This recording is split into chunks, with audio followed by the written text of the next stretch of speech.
꿀잠 자는 야담 이야기. 아들을 모아 생업을 일으킨 김생. 김모는 군산 사람으로 그 읍의 공생이었습니다. 관직에서 일찍 물러나 물건 파는 상인이 되어 인근 읍의 장시를 두루 돌아다녔습니다. 나이가 젊고 풍류도 많아 가는 곳에서마다 여자를 범하고 그때마다 임신을 시켰습니다. 낳는 아이마다 모두 아들이었습니다. 이런 까닭에 한 번 관계를 맺은 여자라도 반드시 관가에 알려서 혼인 문서를 만들어 두었습니다. 전으로 낳은 아들을 헤아려 보니 모두 83명이나 되었습니다. 20여 년이 흘러 장성한 아들도 있고 아직 그렇지 못한 아들도 있었습니다. 그들은 한 번도 아버지에게 의지하지 않았고 태반은 어머니의 도움으로 성취를 이루었습니다. 스스로 준비해서 부인을 얻은 아들도 있었습니다. 갑을 양년에 흉년에 김생은 파라코가 됐고 나이도 많이 들었습니다. 하루는 자기가 낳은 아들을 모두 불러 모았습니다. 오지 않은 아들도 있었지만 온 아들만 해도 70여 명이나 되었습니다. 다 모이자 그들을 이끌고 김제와 만경 사이 넓은 땅으로 데려갔습니다. 거기에다 긴 행랑 모양으로 백역한 집을 지어 70여 명 아들이 칸마다 거처하게 했습니다. 아들들은 각각 장기를 살려 농사를 짓거나 다른 생업을 일삼았습니다. 자리를 짜는 놈, 신을 삼는 놈, 질그릇을 굽는 놈, 대장장이 일을 하는 놈 등 갖춰지지 않은 게 없었습니다. 김공 부부는 편안히 앉아서 밥을 얻어먹게 되었습니다. 그 들판은 어영청 둔전으로 오랫동안 버려져 있던 곳이었습니다. 이른 봄철을 맞아 김생은 아들들을 이끌어 힘써 개간하고 매미를 먼저 파종해서 여름에 6, 700석을 거두었습니다. 다음해에는 보리, 콩, 팥 등을 심어 가을에 거의 1000여 석을 거둬들였습니다. 또 그 다음 해에는 논을 만들어 벼를 심어서 가을에 전년의 2배나 더 수확했습니다. 이같이 3년을 하니 집재산이 점차 넉넉해졌습니다. 김생은 어영청으로 직접 가서 그동안 버려진 밭을 개간한 사실을 대장에게 알렸습니다. 그리고 헐값으로 토지를 얻어 영원히 마름지주를 대리해 소작권을 관리하는 사람이 되는 문서를 만들었습니다. 계속 경작을 해서 먹으니 그로부터 10여 년 뒤까지도 아들을 낳고 손자를 낳았습니다. 인구가 점차 늘어나 김씨촌은 수백 호나 되는 큰 마을이 되었습니다. 앞으로 얼마나 더 번창할지 헤아릴 수가 없습니다. 아들을 얻은 약거간꾼. 지금 서울 효자동에서 약재를 사고 파는 일을 중개하는 사람인 약주룹은 늙도록 호라비로 살면서 자식과 집도 없이 약방을 전전하며 먹고 자는 일을 해결했습니다. 영주께서 육상궁에 행차하신 4월 어느 날 소낙비가 퍼부어 도랑물이 넘쳤습니다. 임금 행차를 구경하러 나온 사람들이 비를 피하려고 약방으로 몰리니 방안과 처마 밑은 사람들로 빽빽했습니다. 이때 약주룹도 방 안에 있다가 문득 이렇게 말했습니다. 오늘 내린 비가 내가 소시적 세제를 넘던 때의 비 같구려. 옆에 있던 사람이 물었습니다. 비에 어찌 고금이 있단 말이오. 그때 가히 웃을 만한 일이 있어 지금까지 잊지 못하고 있지요. 옆 사람이 말했습니다. 사연을 들을 수 있을까요? 모년 여름이었지요.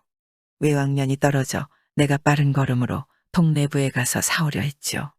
정오 무렵에 세제를 넘는데 점사를 지나 외진 곳에 이르자마자 갑자기 소낙비가 쏟아져 지척을 분간할 수가 없더라고요. 우왕좌왕 비 피할 곳을 찾다가 산기슭에 초막집이 있는 걸 발견하고 곧바로 달려 들어갔죠. 거기에 한 노처녀가 있었어. 내가 우선 옷을 벗어짰는데 처녀가 옆에 있으면서 피하지도 않더군요. 갑자기 마음이 동해서 관계를 가졌죠. 처녀도 난색을 보이지 않더군요. 조금 뒤 비가 그치길래 나는 처녀가 사는 곳도 묻지 않고 떠나버렸죠. 오늘의 비가 정녕 그때의 비와 같아서 생각이 났던 것입니다. 갑자기 처마 밖에서 평두건을 쓴 아이가 곧장 마루로 올라왔습니다. 그리고 이렇게 물었습니다. 조금 전 세제의 비이야기를 하신 분이 어느 분이신가요? 옆 사람이 그를 가리키자 그 아이는 즉시 절을 올리고 말했습니다. 오늘에서야 비로소 아버지를 만나게 되었으니 하늘이 준 행운입니다. 옆에서 지켜보고 있던 사람들이 모두 의아해했습니다. 약주름 역시 이상하게 여겨 물었습니다. 그게 무슨 말이냐? 그 아이가 말했습니다. 아버지의 몸에 표식이 있다고 들었습니다. 잠시 옷을 벗어 보여주시겠습니까? 옷을 벗으니 아이가 뒤쪽 허리 아래를 살폈습니다. 아이는 더욱 의심할 여지가 없다는 생각으로 말했습니다. 우리 아버지가 틀림없습니다. 모여 앉은 사람들이 말했습니다. 그 이유를 좀 들어보자. 제 어머니께서는 젊었을 적 초막집을 지키고 계셨죠. 비가 내리던 날 길손과 한 번 일을 치르고 나서 바로 임신하시어 저를 낳으셨답니다. 제가 점점 자라나 말을 배우게 되었는데 이웃 아이들은 모두 아버지가 있어 아버지를 부르는데 저는 아버지라 부를 아버지가 안 계셨죠. 그래서 어머니께 자세히 물었더니 어머니께서 말씀해 주신 이야기가 아까 아버지께서 하신 이야기와 똑같습니다. 또 그때 어머니께서 언뜻 보셨다는데 아버지 왼쪽 볼기에 검은 사마귀가 하나 있다고 하셨죠. 저는 그 말씀을 듣고 12살 때부터 집을 떠나 아버지를 찾아 팔도를 두루 돌아다녔습니다. 서울에도 3차례나 들어왔답니다.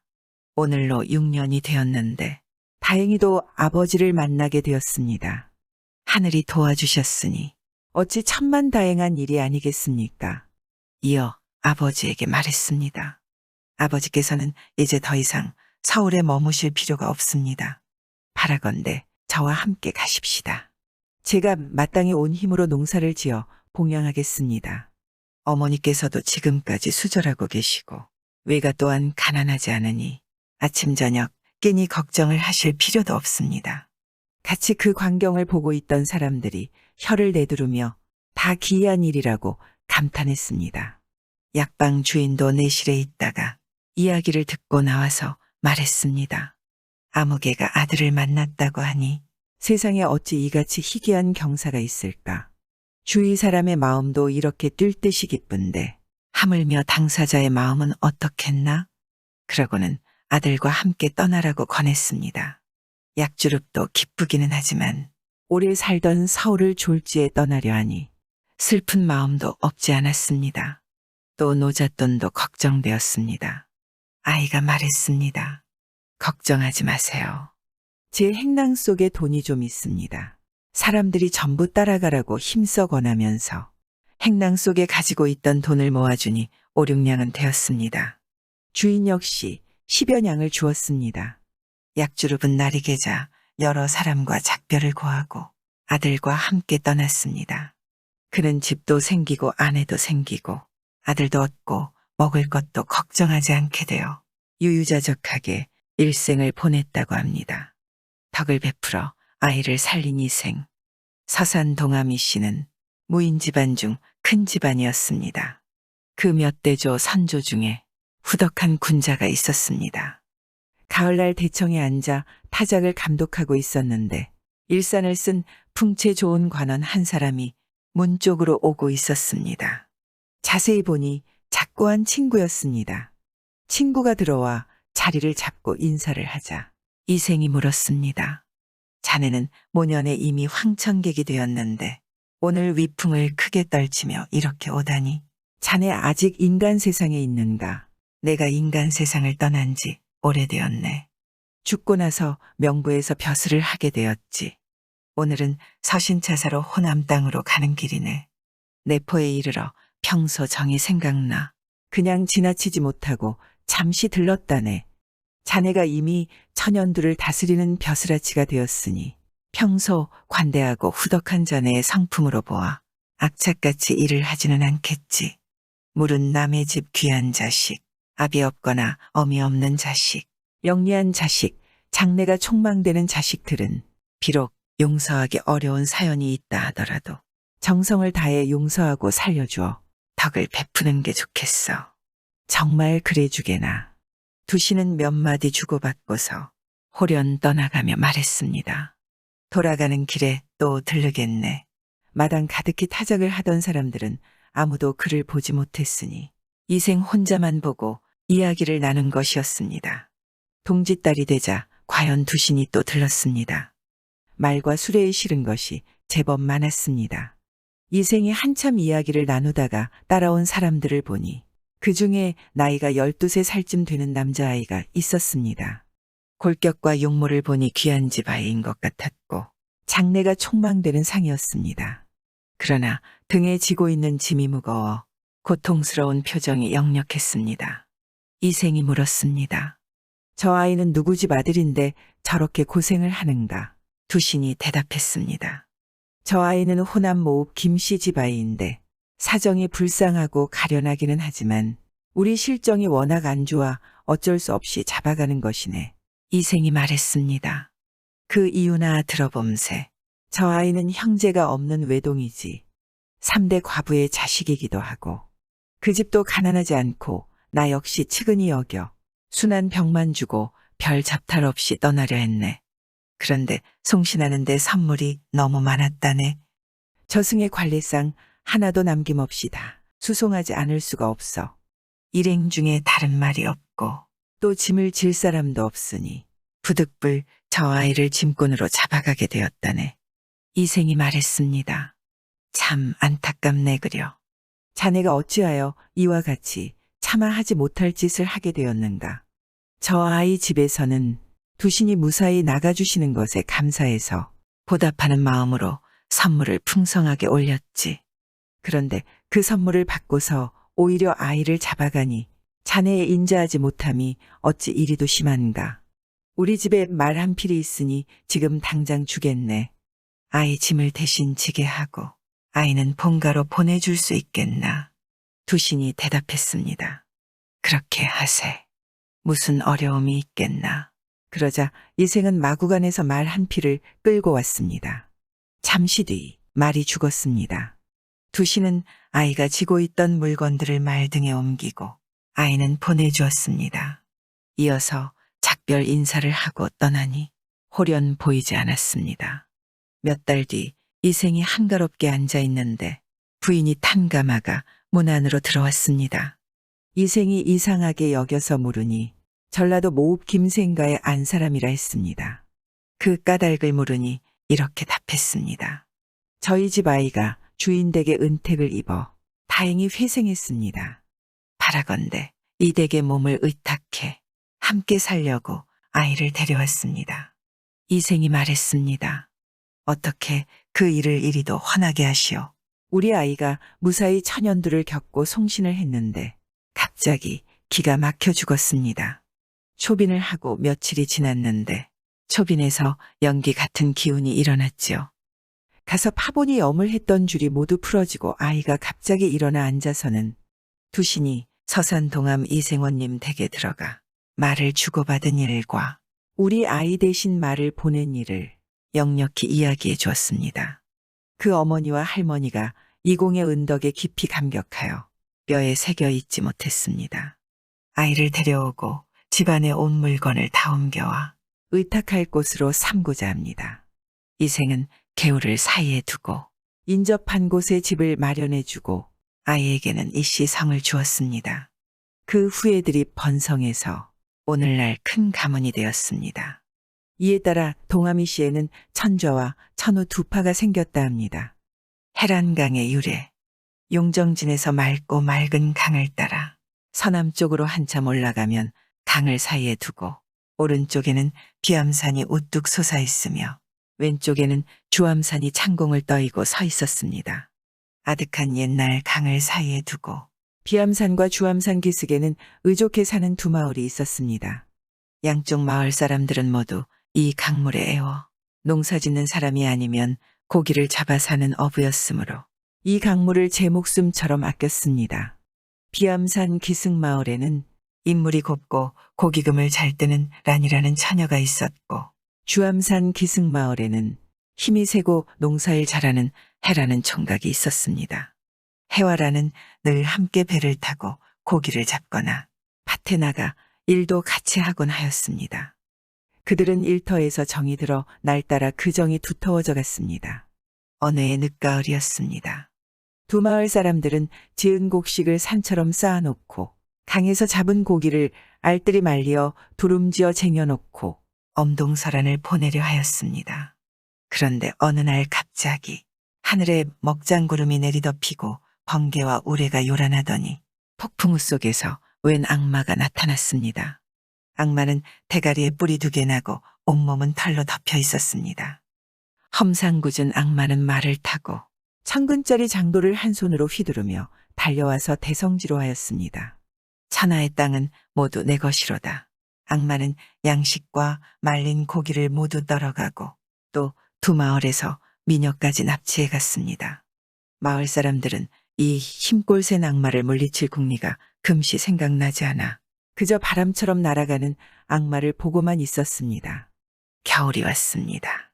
마을 사람들은 양식이 떨어져 얼음을 깨고 고기를 잡아 목숨을 부지하려 했으나 고기는 한 마리도 잡히지 않았습니다.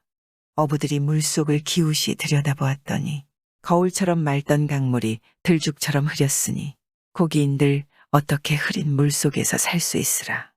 고기들은 어디론가 진작 달아났던 것입니다. 이듬해 가을이 돌아오자 포악한 악마는 또 달려와서 양식과 미녀를 빼앗아 갔습니다. 그때로부터 이 두 마을 사람들의 가슴에는 흐린 물이 흘러들기 시작하였습니다. 그들은 올해나 내년이나 하고 기대를 걸었으나 해마다 모조리 빼앗기고 먼지만 털고나 앉았습니다. 참을래야 참을 수 없게 된 마을 사람들은 그 악마를 죽이고자 목숨을 걸고 판가리 싸움을 하기로 하였습니다. 마침내 농민들은 호미를 들고 어부는 노를 들고 일떠났고 힘장사 해는 섯을 푸른 장검을 비껴들고 사람들의 앞장에 나섰습니다. 어느 날 악마는 또 1000근짜리 장도를 휘두르며 달려왔습니다. 용감한 해는 날쌔게 뛰어나와 대성지로 하며 악마에게로 달려들었습니다. 악마는 감때 사납게 희웃으며 서슴없이 덮쳐들었습니다. 해는 장검을 번개치듯 휘두르며 그놈을 맞받아 나갔습니다. 해와 악마는 강가에서 번쩍번쩍 칼부림을 하였는데 해의 장검이 악마의 목에 닿는가 하면 악마의 1000근짜리 장도가 맞고 나였습니다. 싸움은 해가 뜰 때부터 해가 서산봉에 기울어질 때까지 계속되었으나 끝내 승부가 나지 않았습니다. 호미를 들고 노를 든 사람들은 해가 지기 전에 악마를 찍어 죽이라고 해에게 기세를 돋우어 주었습니다. 후원의 외침과 더불어 해의 칼이 번쩍하더니 악마의 대가리가 털썩하고 강가에 떨어졌습니다. 마을 사람들은 헐떡거리며 땀을 훔치는 해를 둘러쌌습니다. 그들의 환성은 천지를 진감하였습니다. 그런데 이때 강가에 떨어져 펄떡펄떡 뛰던 악마의 대가리가 목에 다시 붙었습니다. 악마는 되살아나서 눈을 부릅뜨며 해에게 달려들었습니다. 해는 하루 종일 싸운 터에 기운이 점점 약해져 갔습니다. 사람들 속에서 또 천지를 진감하는 외침소리가 터졌습니다. 그 후원 소리에 기운을 얻은 해는 노한 사자마냥 달려들어 단칼에 놈의 모가지를 또 내리쳤습니다. 그러나 떨어진 놈의 대가리는 또 재차 대붙었습니다. 박투는 다시 멀어졌으나 더욱 격렬해졌습니다. 그런데 해는 이미 기진맥진해졌습니다. 마을 사람들은 큰 소리로 해를 후원하면서 올가미를 악마의 목에 뿌렸습니다. 악마가 올가미를 번개같이 벗기려는 순간 해의 장검이 번쩍하고 악마의 모가지를 잘랐습니다. 악마의 대가리가 또다시 붙으려고 풀떡풀떡 뛰는 위기일발의 찰나에 난이 나는 듯이 달려와 치마폭에 싼 매운재를 악마의 모가지에다 확 쳤습니다. 악마의 대가리는 다시 붙으려고 펄떡였으나 매운재 때문에 다시 붙지 못하고 그 흉측스러운 몸뚱이는 쿵하고 땅에 자빠졌습니다. 그러자 마을 사람들은 일시에 달려들어 악마의 시체를 강물 속에 쳐넣어 버렸습니다. 두 마을 사나이들은 용감한 해를 죽혀들고 아낙네들은 영리한 난을 둘러싸고 승리의 환성을 높이 높이 올리었습니다. 이날부터 강물은 이전처럼 맑아지고 고기들도 떼지어 오락가락 헤엄치었습니다. 악마와 싸워 이긴 강변에서 용감한 해와 총명한 난의 혼례식이 거행되었습니다. 신랑 신부는 꽃과 소나무로 장식된 용배 속에 앉아 있었고 두 마을 사람들은 잔의 미주를 따라들고 그들의 행복을 축하하였습니다. 용감한 해와 총명한 난이여 해란이여. 그때부터 이 강 이름도 해란강이라 불리어졌다고 합니다. 우물 안에 개구리. 옛날 어느 바다에서 멀지 않은 곳에 우물이 하나 있었습니다. 이 우물 속에 개구리 한 마리가 살고 있었습니다.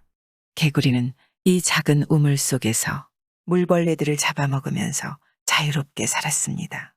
개구리는 우물 속에서 높고 푸른 하늘을 쳐다보며 이 세상이라는 것은 내가 사는 물 위에 저같이 높고 넓은 하늘이 있는 것이로다. 이 물과 하늘에는 나보다 더 크고 강한 자는 없다. 라고 생각하면서 자기의 삶을 잠옷 자랑스러워하였습니다. 그런데 하루는 호련히 창하는 물소리와 함께 우물 안이 뒤덮일 듯하였습니다. 개구리는 깜짝 놀라 헐떡거리고 있었습니다.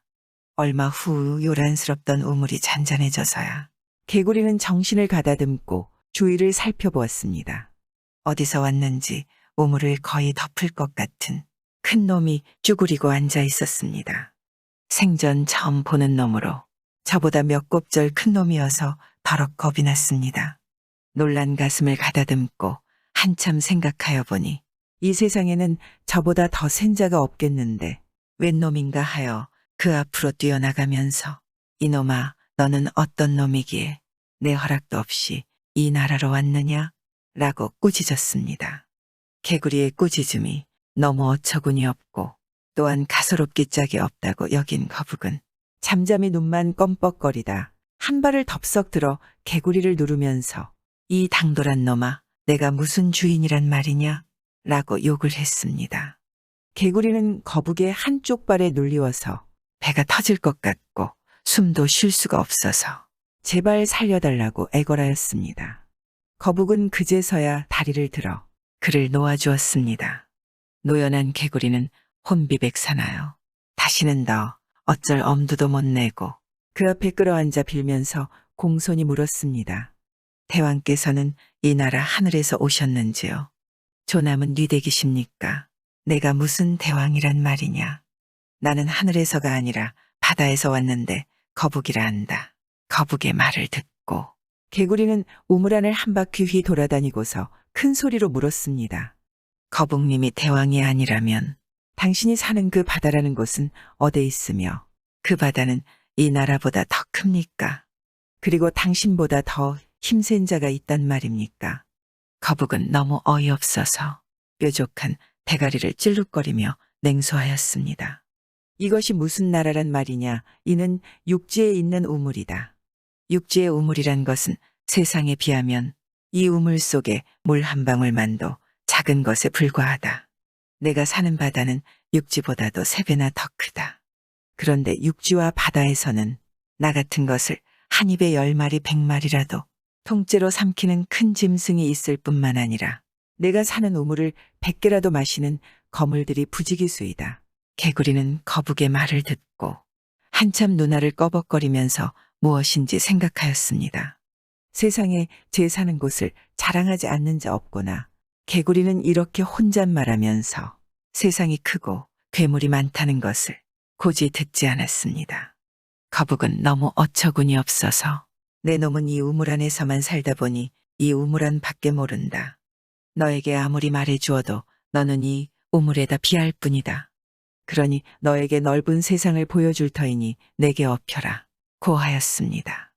개구리는 할 수 없이 거북의 등에 엎였습니다. 거북은 우물 밖으로 나와서 개구리에게 말했습니다. 우리가 지금 있는 곳은 육지이다. 그리고 저 끝없이 출렁거리는 물은 바다라 한다. 개구리는 과연 제가 살던 우물에다 비할 바 없이 넓고 크므로 놀라서 거북에게 물었습니다. 이 큰 육지를 며칠이면 다 다녀볼 수 있습니까? 거북은 하도 갖잖아서 앙천대소하였습니다. 그러는데 뱀 한 마리가 개구리를 노리고 구불거리며 기어왔습니다. 거북은 개구리에게 저 뱀이 너를 잡아먹으려 오니 빨리 피하라 고하였습니다. 저렇게 가느다랗고 팔다리가 없는 놈이 나를 어떻게 잡아먹겠습니까? 너는 한 입에 통째로 삼킨다. 그러는 새에 뱀은 벌써 가까이에 왔습니다. 그러나 거북이 때문에 달려들어 물지는 못하고 혀만 날름거렸습니다. 개구리는 그제야 뱀이 자기를 먹자고 한다는 것을 알고 도망치려 하니 거북이가 개구리를 붙잡았습니다.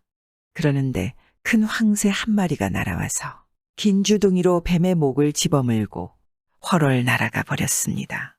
이를 본 개구리는 쪼그리고 앉은 채 눈알을 띠룩거릴 뿐 아무 말도 못했습니다. 뚜껑바위. 경북 영주군 속칭 광산이라는 마을 뒷산 영주시가지가 한눈에 훤히 내려다 보이는 시원스러운 곳에 바위에 뚜껑을 덮어놓은 듯한 이상하게 생긴 커다란 바위가 하나 우뚝 서 있었습니다. 조선 초기에 이 마을에 송석이라는 바보 같은 아이가 하나 있었습니다. 이 아이는 10리나 떨어진 영주 문정리 한천이라는 서당으로 글 공부를 하러 다녔습니다. 그런데 이 송석은 너무나 바보 같아서 서당에서 같이 공부하는 동무들의 놀림감이 되어서 따돌림과 문매까지 맞았습니다. 이를 한탄한 송석은 어느 날 글 공부를 포기하고 서당에서 멀리 떨어진 연못둑에서 낮잠을 잤습니다. 그런데 꿈에 어떤 노승이 나타나 이 못에 있는 잉어를 잡아먹으면 힘이 솟아나느니라. 하는 말에 정신이 번쩍 들어 연못 속을 들여다보니 과연 잉어가 있었습니다. 이에 이 잉어를 잡아먹고 나니 힘이 솟아났습니다. 그리고 서당에 돌아오니 여러 글동무들이 서당마당에 있는 대추나무에 올라가 대추를 따먹고 대추씨를 던지며 이 바보 천치야. 어디 갔다 이제 왔니? 하면서 놀려대는 바람에 송석은 화가 나서 당장에 대추나무를 뽑아버렸습니다. 그 후부터 송석의 힘은 세상에 알려져 송장수로 불리워졌습니다. 어느 날 송장수는 문정리 앞을 흐르는 남원천이 장마로 물이 많이 불어 상여가 건너지 못하는 것을 보고 상주와 상여꾼을 태워 두 손으로 성큼 들어 건너게 주었습니다. 그로부터 송장수의 힘이 조정에까지 알려지자 일부 간신들은 자기들의 자리를 지키기 위해 송장수를 모함하고 집안에서는 화를 면하기 위해 그를 죽이려고 애를 썼습니다. 그러던 어느 날 송장수는 어머니께 농담 삼아 아무리 나를 죽이려 해도 나는 죽지 않습니다. 하지만 나를 죽일 수 있는 딱 한 가지 방법은 내 겨드랑이 밑에 있는 잉어 비늘을 떼면 나는 죽습니다. 라고 말했습니다. 간신들의 모함에 빠진 송장수의 어머니는 어느 날 아들이 잠자고 있는 동안 겨드랑이 밑에 있는 잉어 비늘을 떼었더니 송장수는 괴성을 지르며 곧 죽어버렸습니다. 그가 죽은 날로부터 며칠 후 문정리 못둑에서 송장수를 태우고 하늘로 올라가려던 용마가 등에다 송장수가 입었던 갑옷을 싣고 못둑을 빙빙 돌면서 울다가 끝내는 갑옷을 이 뚜껑바위에 넣고 뚜껑을 닫은 후 어디론가 사라져버렸습니다. 그 후부터 광산에는 이 뚜껑바위 속에 송장수의 갑옷이 들어있다고 지금도 전해 내려오고 있습니다. 이 마을 사람들의 말을 빌어보면 날씨가 맑은 날이라도 뚜껑바위를 해칠 마음으로 뒷산에 올라가면 당장에 번개와 천둥이 치고 소낙비가 내린다고 하며 마을 사람들 모두는 이 바위를 보호하여 지금도 고사를 지내고 있다고 합니다. 모래도 때 옛날 중국은 대국이라는 것을 뽐내기 위해서 소국인 우리나라를 골탕 먹이는 일이 적지 않았습니다. 그러던 어느 해 어느 심술궂은 중국의 임금이 사신을 보내 까다로운 요구를 해왔습니다. 즉 조선에는 한강이라는 큰 강이 있다는데 그 한강에 물을 한 방울도 남기지 않고 한 척의 배에다 실어 보내라는 것이었습니다. 이런 까다로운 주문을 받은 우리나라 임금의 걱정은 태산 같았습니다. 흐르는 한강물을 한 방울 남기지 않고 퍼 올릴 수도 없거니와 또 그 많은 물을 퍼 올린다 해도 한 척의 배에다 실어 보낼 그런 큰 배는 있을 수도 없기 때문이었습니다. 보내라는 날짜는 다가오는데 아무리 생각해도 묘안이 생기지 않아 임금님은 괴로웠습니다. 그래 하루는 머리가 좋다는 조정의 신하들을 불러들여 의논을 했습니다. 그러나 한강물을 한 방울도 남기지 않고 한 척의 배에다 실어 보낼 수 있다는 묘안은 나올 리가 없어 신하들도 어쩔 줄을 몰라 했습니다. 한참 후에 정승이 임금님 앞에 나아가 좋은 수가 있다고 했습니다. 기뻐한 임금님은 어서 그것을 말해보라고 재촉했습니다. 정승의 말을 다 듣고 난 임금님은 고개를 끄덕여 뛸 듯이 기뻐하며 어서 답장을 쓰라는 것이었습니다. 중국의 천자에게 보내는 답장에는 이렇게 쓰여 있었습니다. 한강물은 한 방울도 남기지 않고 퍼보낼 준비는 다 되어 있나이다. 그러나 이 많은 물을 보내기 위해서는 한강물을 실을 만한 큰 배가 필요하며 그 배는 모래를 300자 이상 쌓아 올려 돛대를 만들어야 하나이다. 우리나라는 아시다시피 소국이라 그런 많은 모래가 없으니 귀국에서 북쪽의 사막이라도 헐어 300자 모래 돛대를 만들어 배와 함께 보내십시오. 그러시면 곧 한강물을 한 방울 남기지 않고 실어 보내겠습니다. 이 답장을 받은 중국의 천자는 아무 말도 못했으며 그 후 다시는 까다로운 주문을 해 오지 않았다고 합니다. 꿀잠 자는 야담 이야기. 괴수의 아내를 탐한 정익공. 정익공은 젊었을 적 산으로 사냥을 나갔습니다. 짐승을 따라서 점점 산속으로 깊이 들어갔는데 해가 저물어 버렸습니다. 사방에 인가가 없으니 매우 당황했습니다. 말고삐를 잘 잡고 풀숲에 난 길을 따라 산등성이 몇 개를 넘었습니다.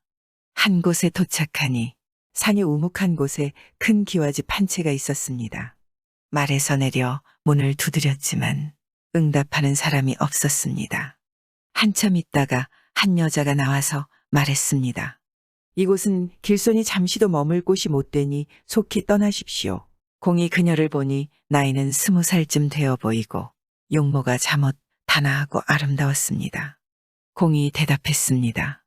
산골짝은 깊기만 하고 날도 저물었소이다.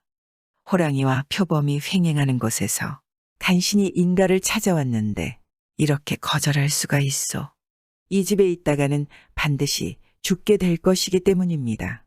문 밖으로 나가 맹수에게 죽느니 차라리 이곳에서 죽는 것이 낫겠소. 그러고는 문을 밀치고 들어갔습니다.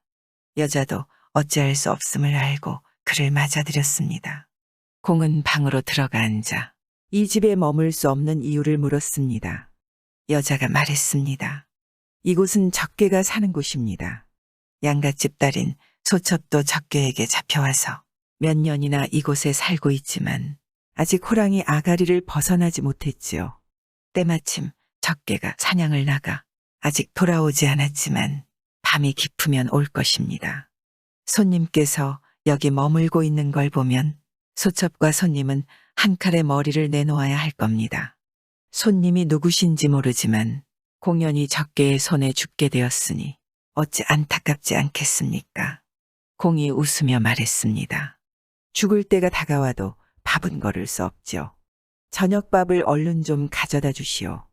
여자가 적개에 밥을 갖다 주니 공은 배불리 먹고 나서 여자를 끌어안고 누웠습니다. 여자가 강하게 거부하며 말했습니다. 이렇게 했다가 후안을 어쩌시려고요. 이 지경에 이르렀으니 영토를 깎아내도 반란을 일으키고 깎아내지 않아도 반란을 일으킨다 했소.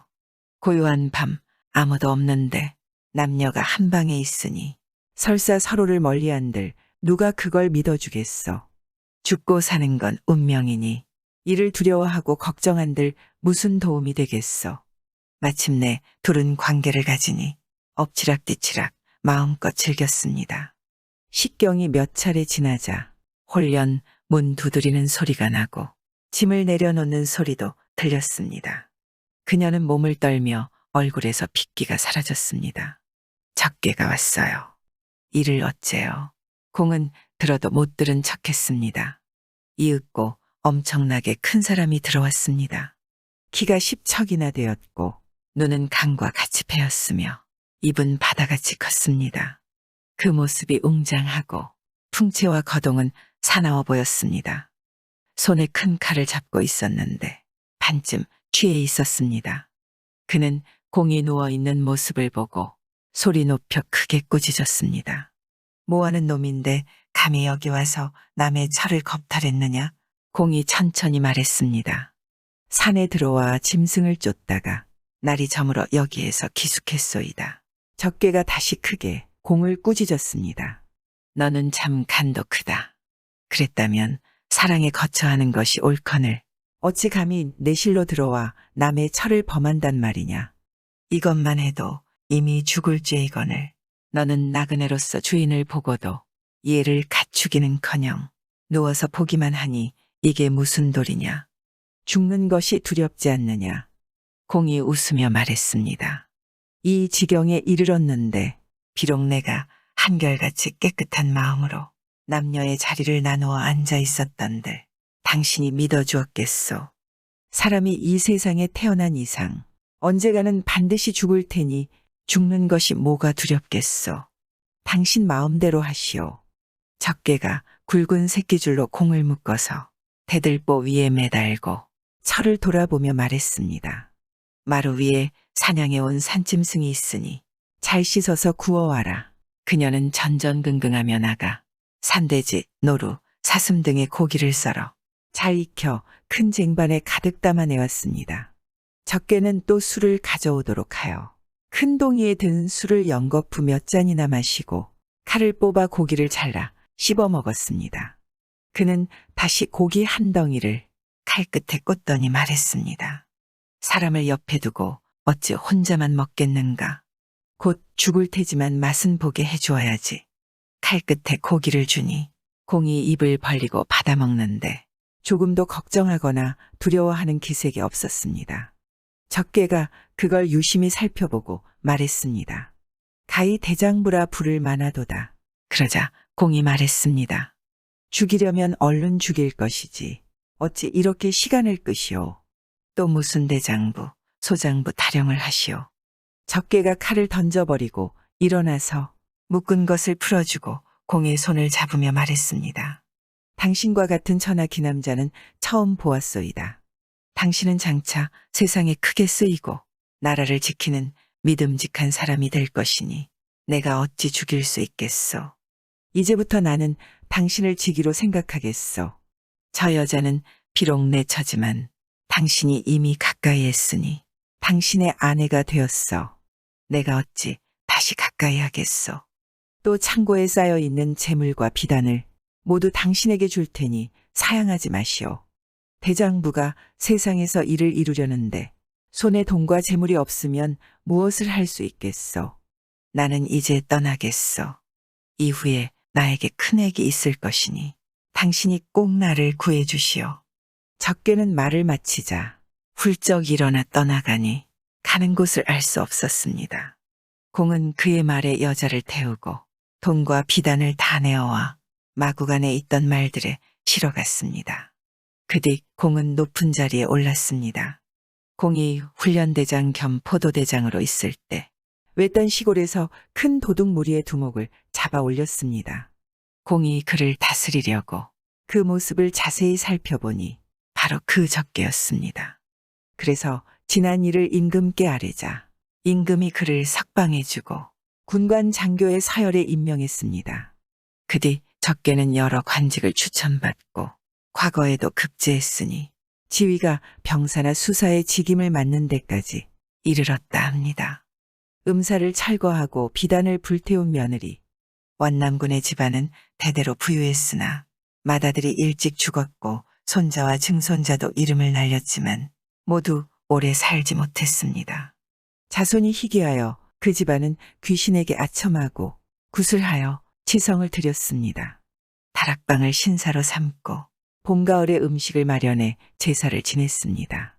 옷을 지어두고 집에 명주나 비단을 갖고 들어올 때는 반드시 한 폭을 찢어 신사 앞에 걸게 했습니다. 여러 대에 걸쳐 이런 일을 일상적으로 하고 그만두지 못하니 재산이 점점 축나게 되었습니다. 집안에는 두 세대에 걸쳐 늙은 과부만 있었습니다. 손자가 장성해 충청도 지역에서 배필을 구하니 판서 권상유의 딸이었습니다. 신부가 시집와 시어머니를 뵌 지 사흘 만에 시어머니는 살림을 모두 신부에게 맡겼습니다. 하루는 늙은 계집종이 들어와 권부인에게 알렸습니다. 아무 날은 집안 귀신에게 굿하는 날입니다. 쓸 돈을 미리 주셔서 준비하도록 해주십시오. 권부인이 물었습니다. 그건 어떤 귀신이란 말이냐? 무슨 일로 기도를 드리느냐? 계집종이 답했습니다. 이 귀신을 모시는 일은 선대부터 해왔죠. 해마다 봄, 가을에 2번 제물을 마련해 제사를 지냈습니다. 치성을 드리면 집안이 평안하고 그러지 않으면 재앙이 연이어 일어나니 그만둘 수가 없답니다. 한 번 제사를 지내는데 들어가는 비용이 얼마나 되는가. 권 부인이 물으니 계집종은 부인이 새로 들어와 이전에 있었던 일을 알지 못하리라 생각하고 일일이 셈을 늘려서 대답했습니다. 권 부인이 말했습니다. 올해는 더욱더 후하게 대접할 것이니 온갖 재물을 다른 때보다 3배 이상 마련하거라. 그 셈대로 돈을 내어주니 계집종이 크게 기뻐하며 나갔습니다. 늙은 시할머니가 소식을 듣고는 매우 근심하며 탄식했습니다. 우리 집안이 전부터 귀신에게 치성드리느라 가세가 점점 기울었다. 시골 여자라면 낭비하지 않고 아껴 쓰겠거니 해서 호중의 여자를 들였는데 오히려 3배나 늘리다니. 이렇게 세상 물정이 어두우니 우리 집안 망할 날이 얼마 남지 않았구나. 제삿날이 되어 깨끗이 청소하며 음식을 차려놓고 옷도 넉넉하게 준비했습니다. 권 부인은 정갈하게 옷을 차려입고 직접 한글로 제문을 지었습니다. 첫머리에 사람과 귀신은 뒤섞여 살 수 없다 하고서는 자기가 시댁에 들어와 관례를 바꾸려 한다고 했습니다. 이번에 성대하게 바치는 마지막 제사를 올려 그동안의 은혜에 감사를 드리고 이제 보내드리고자 한다고 썼습니다. 다른 사람을 시켜 제문을 읽게 하려 하니 모두 두려워하며 감히 읽지 못했습니다. 부인이 몸소 향을 사르고 꿇어앉아 제문을 다 읽었습니다. 그리고 앞뒤로 쌓여있던 옷과 비단 등을 모조리 꺼내 마당 가운데 쌓고는 계집종들에게 말했습니다. 이 물건들을 모두 태우면 귀한 물건을 마구 버리는 셈이니 그럴 수는 없다. 오래되지 않아 입을 만한 옷을 나부터 먼저 입겠다. 나머지는 너희도 모두 입도록 해라. 그러고는 일일이 여러 계집종에게 나눠주었습니다. 너무 오래되어 썩은 것들은 태워버리려고 불을 가져오라 하니 모두 두려워 서로 얼굴만 바라볼 뿐 명을 듣지 않았습니다. 부득이 부인 스스로 불을 가져왔습니다. 늙은 시할머니가 이 소식을 듣고는 몹시 놀라고 두려워하며 급히 사람을 보내 말렸습니다. 부인은 듣지 않고 계집종을 보내 말을 전했습니다. 설사 재앙이 내린다 해도 제가 다 감당하겠습니다. 시댁을 위해 이 폐단만은 영원히 없애버리겠습니다. 다른 노비들도 줄지어 달려와 한사코 말렸지만 부인은 끝까지 듣지 않았습니다. 마침내 물건들을 모두 태우고 남은 재는 깨끗이 치워 울타리 밑에 묻었습니다. 비단과 명주를 불태울 때는 비린내와 노린내가 코를 찌르니 계집종들이 서로 바라보며 떠들썩하게 말했습니다. 귀물이 다 타버리는구나. 그 후로 집안이 평안해지고 재앙에 대한 걱정도 사라졌다 합니다. 한밤에 삶은 돼지를 싸서 친구 집을 찾아간 부자. 옛날에 아버지와 아들이 한 집에 살았습니다. 아들은 친구 사귀는 것을 좋아해 날마다 나가서 친구들과 놀았는데 나가면 반드시 취해서 돌아왔습니다. 간혹 밤을 새우기도 하고 심지어 며칠 동안 밖에서 지내기도 했습니다. 어쩌다 나가지 않으면 친구들이 몰려와 신발이 집안에 가득했습니다. 술잔과 그릇이 여기저기 널렸으며 웃음소리와 떠드는 소리로 왁자지껄했습니다. 하루는 아버지가 물었습니다. 어떤 사람들이냐? 모두 절친한 친구들입니다. 친구 얻기란 천하의 어려운 일인데 이렇게 많단 말이냐? 모두가 너를 알아주고 내 마음을 알아주는 사람들이란 말이냐? 뜻이 같고 생각이 합치되어 금난과 같고 금과 재물로 통하니 재앙과 난리를 당했을 때 서로 힘이 되어줍니다. 그러자 아버지가 말했습니다. 그러냐? 그럼 내 한번 시험해보겠다.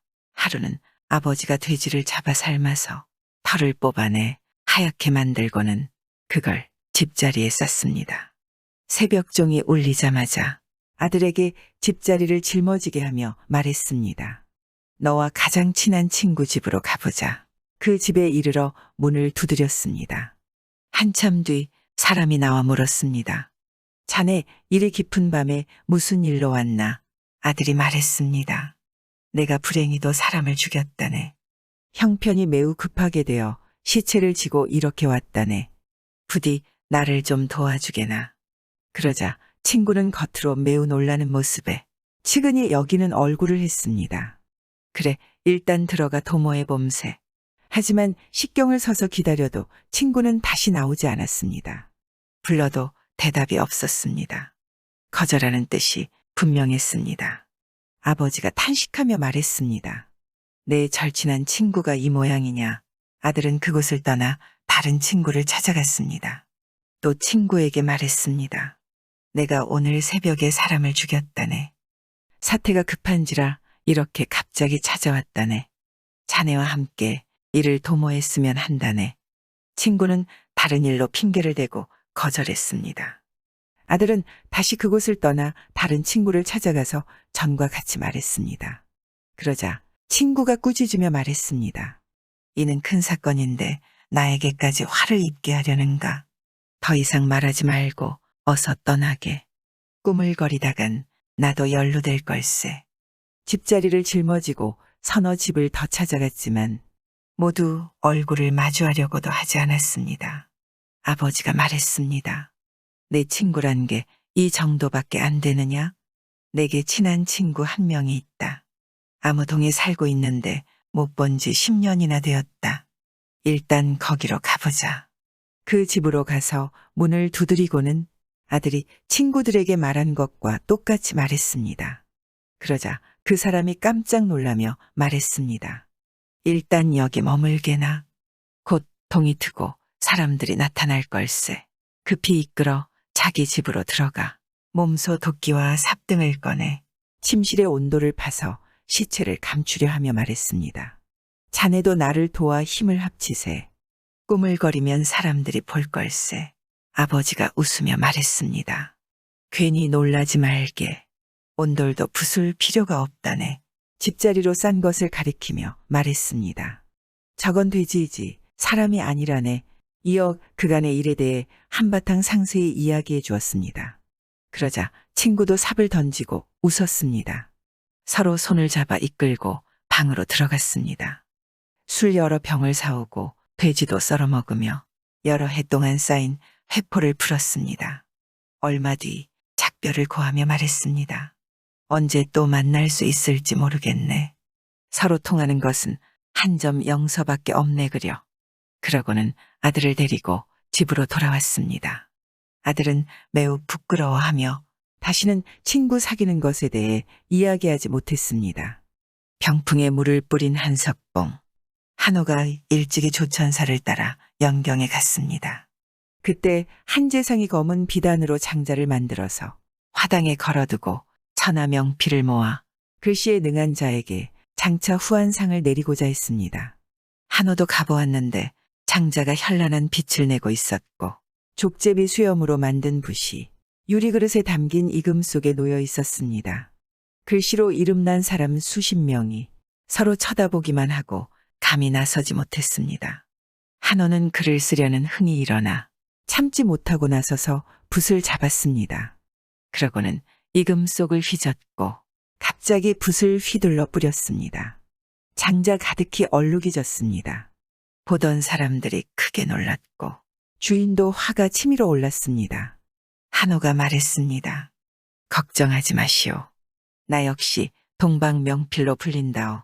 그러고는 붓을 잡고 일어서서 재빨리 휘둘러 해서와 초서를 섞어가며 그 심경을 극진하게 드러냈습니다. 장자에 떨어졌던 금리 얼룩들은 모두 글자의 점과 획 속으로 들어갔습니다. 하나도 빠뜨림이 없었으니 신묘함과 빼어남을 이루 형언하기가 어려웠습니다. 마루 가득 바라보던 사람들도 부르짖고 감탄하지 않을 수 없었습니다. 마침내 주인도 크게 기뻐하며 잔치를 열어 대접하고 후한 선물을 주었습니다. 이로 말미암아 한호의 이름이 중국에 크게 알려졌습니다. 그 나라 사람이 다음과 같은 글을 썼습니다. 안평의 글씨는 봉황의 9가지 깃털 색의 봉황 새끼 같아 항상 구름 하늘에 꿈을 가졌고 한호의 글씨는 천년 묵은 늙은 여우 같아 조화의 자취를 능히 훔쳤도다. 선조도 한호의 글씨를 매우 사랑했습니다. 항상 그 글씨를 가져와 보게 하고는 많은 상을 내렸고 진수성찬도 여러 번 베풀었습니다. 그는 마침내 동방 제일 명필이 되었습니다. 기생을 두고 다툰 이상서. 판서 이익보는 모대감과 동갑이고 같은 동네에서 살았으며 어려서부터 같이 배웠고 장성에서는 학업을 같이 했습니다. 성균관에 들어가고 급제한 것도 같은 해였고 한림과 옥당에도 같이 뽑혔습니다. 지체와 문벌, 태도와 차림, 글솜씨와 명망에서도 사람들은 그들의 우열을 가리지 못했습니다. 이대감과 친구가 옥당에서 함께 숙직할 때였습니다. 서로 낫다고 자부하며 아래가 되지 않으려 하니 마침내 이런 약속을 했습니다. 우리는 어릴 때부터 어른이 될 때까지 같지 않은 게 하나도 없어서 우열을 가릴 수가 없었지. 소문을 들으니 남원에 암흑의 기생이 있다는데 나라에서 제일 가는 미인이라더군. 그 기생을 먼저 얻는 쪽이 이기는 걸로 하세. 얼마 안 있어 친구는 3년마다 각도에서 과거를 시행할 때 서울에서 보낸 시험관이 되었습니다. 이는 탈이 생긴 다른 사람을 대신하는 것이었는데 시험일이 임박해 있었습니다. 다음 날 조정에 하직하고 떠날 예정이었으며 시험이 열리는 곳은 남원읍이었습니다. 이대감이 때마침 숙직을 하고 있다가 이 소식을 듣고 깜짝 놀라며 탄식했습니다. 자기가 먼저 곧바로 날아가고 싶었지만 어찌할 도리가 없었습니다.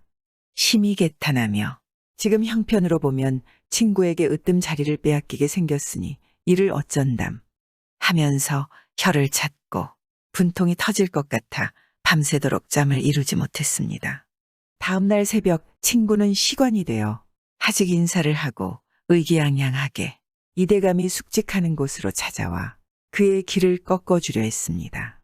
그는 큰 소리로 떠벌렸습니다. 오늘 이후로 내가 자네를 이길 수 있겠네 그려. 이대감은 억지로 크게 이야기하긴 했지만 머리가 숙여지고 기운을 빼앗긴 듯 자기도 모르는 사이에 위축되었습니다. 조금 뒤 호련 입지곡당이 암흑에는 입시하라는 명이 내려졌습니다. 엎어질 듯 달려가 뵈니 임금이 봉서 한 장과 암행어사의 마패를 하사했습니다. 이대감은 크게 기뻐하며 필시 호남 암행어사일 것이라 짐작하고 즉각 남대문 밖으로 나가 봉서를 열어보았습니다. 과연 호남좌도 암행어사였습니다. 날짜를 계산해 보니 친구는 모일에 남원에 도착할 것 같은데 자기가 당일 안으로 출발해서 이틀에 갈 길을 하루에 걸어서 빨리 달리면 모 친구보다 조금 먼저 도착할 수 있을 것 같았습니다. 종인과 비장에게는 명령을 내려 알려줄 겨를이 없어 급히 본가에 알렸습니다. 그리고 먼저 약간의 노자를 가지고 호위병 1명과 종 1명만 데리고 도보로 떠났습니다. 종인과 비장, 노자와 옷등속은 뒤이어 남원으로 곧바로 보내라고 했습니다. 사정을 집에 알려주고 2배의 속도로 뒤쫓아가서는 모일 정오에 남원읍에 도착했습니다. 경시관의 행동거지를 탐색해보니 그날 아침에 겨우 들어왔다 했습니다. 급히 염탐하여 서너 건을 발각해내어 객사에서 직접 출두했습니다. 이때 위로는 관가와 경시관으로부터 아래로는 읍촌 아전과 백성에 이르기까지 암행어사의 기별도 듣지 못하고 졸지에 출두를 당하니 모두 당황하고 다급해했습니다. 온읍이 온통 뒤죽박죽이었습니다. 이방과 좌수를 잡아들이고 각 창고의 일을 맡아보는 사람들을 치죄하고 나서 본읍에서 수천 기생 몇 명을 선발하여 드리라 명했습니다. 자리에 차례를 적은 목록을 살펴보니 그 기생의 이름이 없었습니다. 호장을 잡아들여 물었습니다. 남원은 나라의 색향이여 어사는 제일 높은 관원이로다. 그러나 오늘 수천 기생의 구색은 전혀 갖춰지지 않았으니 모름지기 속속 다시 선발하여 드리거라. 어사의 분부를 누가 감히 어기겠는가. 다시 선발하여 드렸는데 역시 그 기생의 이름은 없었습니다. 어사가 크게 화가 나 호장과 순호 그리고 으뜸 기생까지 모두 잡아들여 꾸짖고 물었습니다. 내가 너희 읍에 암흑의 기생이 있는 거라는데 그 기생이 다시 선발한 수천 기생으로도 여전히 들어오지 않았으니 읍의 일 처리가 너무나 소홀하도다. 암흑의 기생을 속히 대령하렸다. 호장 등이 말했습니다. 암흑의 기생은 경시관 사또 수청을 들고 있는데 잠시라도 곁을 떠나지 못하게 하시는 까닭에 선발하여 드리지 못했나이다. 그러자 어사는 더욱 화를 내며 사무장을 특별히 만들어 오라고 명했습니다. 그리고 호장과 순호와 으뜸 기생을 형틀에 앉혀 묻게 하고는 소리 질렀습니다. 너희 무리가 그 기생을 어디에 감춰놓고 경시관 수청을 핑계 삼아 끝내 보이지 않는가. 만만 해계하고 만만 무엄하도다.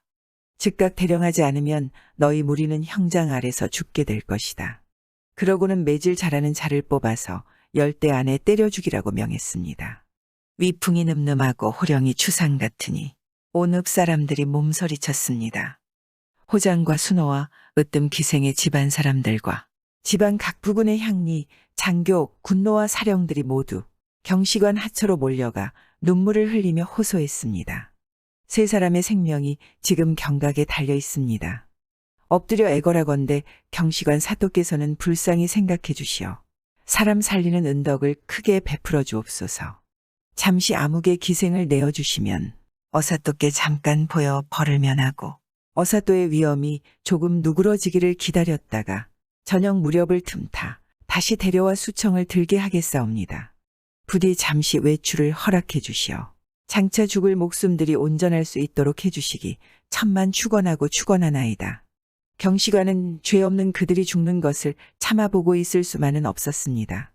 또 암흑의 기생을 내보내주지 않아 어사가 정말 그들을 때려 죽이면 자기가 혐의를 쓸 수도 있어 원한을 살 수도 있다고 생각했습니다.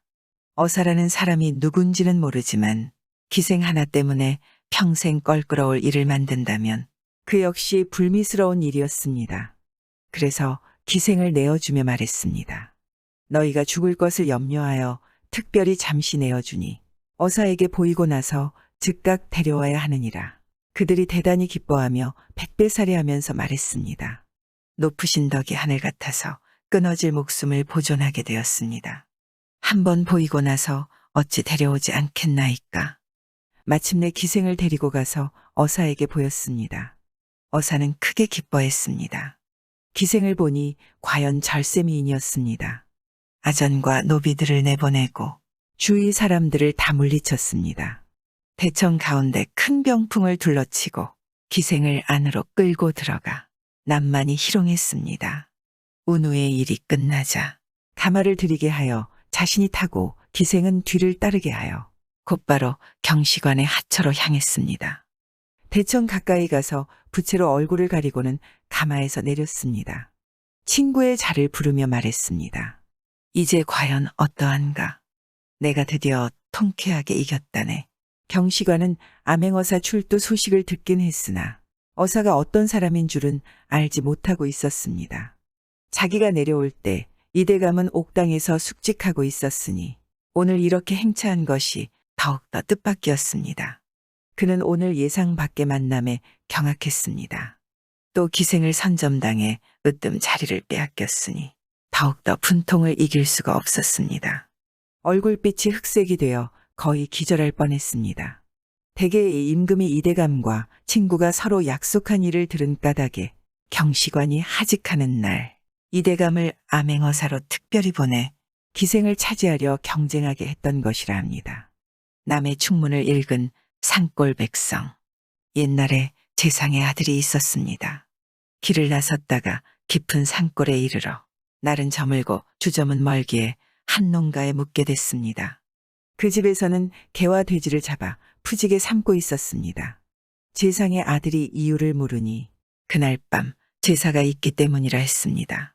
밤새도록 시끄러워 눈을 붙일 수가 없었습니다. 달게 울자 시끄럽게 부르고 대답하는 소리가 100배는 더해진 것 같았습니다. 제기를 차리고 제수를 버려놓는 소리며 곡성의 귀가 따가웠습니다. 충문을 읽는데 개우 5월 20일 하는 소리가 들렸습니다. 재상의 아들이 누워서 듣고 있다가 혼자 웃으며 말했습니다. 오늘은 갑술년 5월 16일인데 어째서 작년 5월로 충문을 지었을까 의아해하는데 또 효자 아무 하는 소리가 들렸습니다. 공교롭게도 그것은 자기 이름이었습니다. 또 들어보니 감히 대광보국 숙록대부 의정부 영의정 겸 영경연 춘추관 홍문관 예문관 관상감사 세자사 시오 아무 공부군께 밝게 고하노니 라 했습니다. 재상의 아들은 놀라서 벌떡 일어나 혼잣말을 했습니다. 집주인이 옛날 재상의 아들이란 말인가? 그렇다면 어찌 이같이도 몰락했단 말인가? 그런데 직함과 시호가 내 선친과 같으니 이 역시 기이한 일이도다. 또 들어보니 현비 정경부인 아무 관양 아무씨라 했습니다. 돌아가신 모친의 관양 성씨와 조금도 다름이 없으니 더욱 큰 의심이 일어났습니다. 제사가 끝나기를 기다렸다가 주인을 급히 불러 말했습니다. 내 선생께서 무슨 관직을 지내셨더냐? 주인이 황공해하며 대답했습니다. 어찌 관직을 지냈겠습니까? 윗대마다 돌아가실 때까지 금이군을 면치 못한 것을 한스러워하셨지요. 또 물었습니다. 내 이름은 무엇이냐? 아무개입니다. 과연 자신과 같은 이름이 아니었습니다. 또 물었습니다. 내 모친의 성씨가 아무인가? 소인의 모친은 어려서 부모를 잃으셨기에 성씨를 모릅니다. 너는 글자를 읽을 수 있느냐? 업문만 깨쳤을 뿐입니다. 그럼 내가 읽은 축사는 누구에게 써달라 했느냐? 소인은 본래 축문 쓰는 법을 몰랐습니다. 어제 어르신네 종이 소인 집에 제사가 있는 걸 알고는 축문이 있느냐? 고 묻길래 없다고 했습니다. 그러자 어르신네 종이 비웃으며 축문 없이 제사 지내는 건 제사를 지내지 않는 거나 마찬가지요라 했지요. 닭조 몇 주발을 대접하며 죽식을 청했더니 어르신네 종이 흰 닭종이 한 장을 꺼내 업문으로 축문을 써서 소인에게 읽어보라 했습죠. 소인이 한 번 보니 그리 어렵지 않은지라 기쁨을 이기지 못했습니다. 우리 마을 여러 집 사람들과 그 종이를 귀중하게 보관해 두었다가 뒤에 집집마다 돌려가며 읽기로 약속하고 저희 집에서 오늘 새벽에 먼저 시험해 본 것이죠. 재상의 아들은 크게 놀라 일의 이치를 깨우쳐주고 즉시 그걸 태워버렸습니다. 그리고 종을 호되게 꾸짖으니 종이 말했습니다. 소인이 상전 대기일마다 축문을 익히 들어온지라 외우게 되었습니다. 세상 축식이 모두 똑같다 착각하여 일이 이렇게 되었나이다. 재상의 아들은 마음이 무척 편치 않았지만 어쩔 수가 없었습니다. 아까 축문의 연월간지를 다시 생각해보니 그날이 작년 자기 선친의 기일인 것이었습니다. 혹자는 말했습니다. 주인은 개 잡고 돼지 잡아 제수를 차리고 축문을 읽어서 다른 귀신을 잘못 청했고 재상의 아들은 타양 남의 집에서 선친의 제사를 배설해 귀신을 더럽히는 데 이르렀습니다. 그러니 낭패를 당한 것은 주객이 마찬가지라 더욱 껄껄 웃을 일이로다. 꿀잠 자는 야담 이야기. 통제사를 위해 돈을 흩은 박민행. 동지 박민행은 일찍 고아가 되어 의탁할 곳이 없어서 구리개 약국에서 분주하게 일을 거들며 지냈습니다. 그때 나이가 15살이었습니다. 어느 날 발 사이로 나귀를 타고 지나가는 한 소년을 보았습니다. 민행이 그 집까지 따라갔습니다. 그는 상공 이장호였습니다. 민행이 그를 따르겠다고 하자 이공은 힐끔 보고는 내력도 묻지 않고 그를 받아주었습니다. 그 뒤로 이공은 온갖 일을 민행에게 위임했습니다. 그는 민행이 부잣집 교수를 차로 맞이하게 해주었는데 그 처는 부잣집에서 가장 사랑하는 딸이었던지라 가산과 혼수를 아주 넉넉하게 가져왔습니다. 민행은 졸지에 부자가 됐지만 재물을 대단하게 여기지 않고 지푸라기 보듯 보았습니다. 민행은 부인을 맞이하고서 날마다 도박판을 떠돌며 호걸들과 교분을 맺었고 바다와 산악을 유람하며 방탕하고 무절제하게 생활했습니다. 이공의 집안 사람들이 온갖 비방을 다 퍼부었지만 이공은 따져 묻지 않고 처음처럼 민행을 대접했습니다. 집안 사람들이 다들 괴이하게 여겼습니다. 얼마 안 있어서 이공은 벼슬을 예외적으로 따로 천거하여 금군 별장이 되었습니다. 영조 을해년이었습니다.